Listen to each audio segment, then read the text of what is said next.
So don't expect load shedding to come to an end anytime soon. That's according to Eskom executives who say their maintenance plan will lead to a shortfall of power generation for at least 5 years. Eskom's chief executive has also responded to claims that he's racist and favours white-owned companies. Govan Whittles reports. Eskom will face a power shortfall of 4,000 megawatts over the next 5 years. That's according to its chief executive, De Ruyter, who outlined the state of Eskom's system along with his senior executives on Tuesday.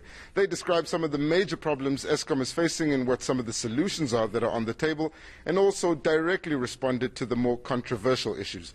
De Ruyter joins me now live to discuss these and a number of other issues. Thank you so much for your time, Mr. De Ruyter. Let's begin with you welcoming the investigation by an independent senior counsel into allegations of racism against you.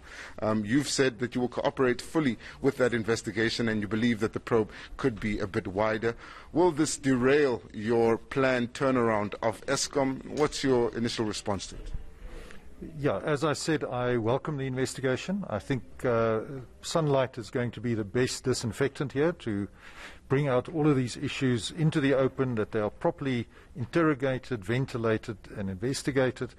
And at the end of the day, I'm very confident that the outcome of such a probe will exonerate me. The board decided not to suspend you while this independent probe is happening. How will it affect your ability to bring load shedding to an end?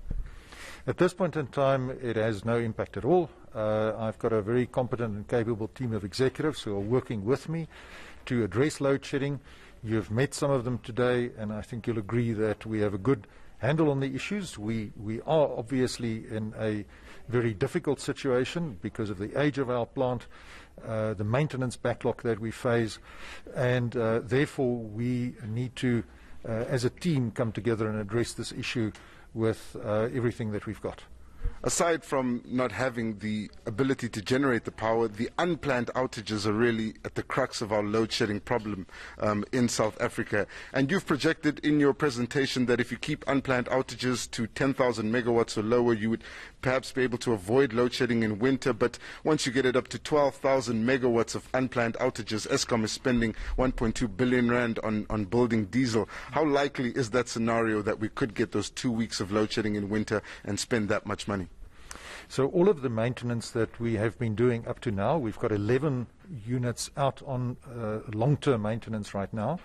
These units are projected to return to service by the end of April.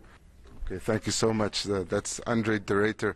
He is the chief executive of Eskom, speaking to us following the State of the System briefing. And though load shedding continues, Eskom says in the next few days it should be able to reassess whether or not they've been able to get more power online and can stop load shedding or bring it down to at least level 1. Govan Whittles, Midrand.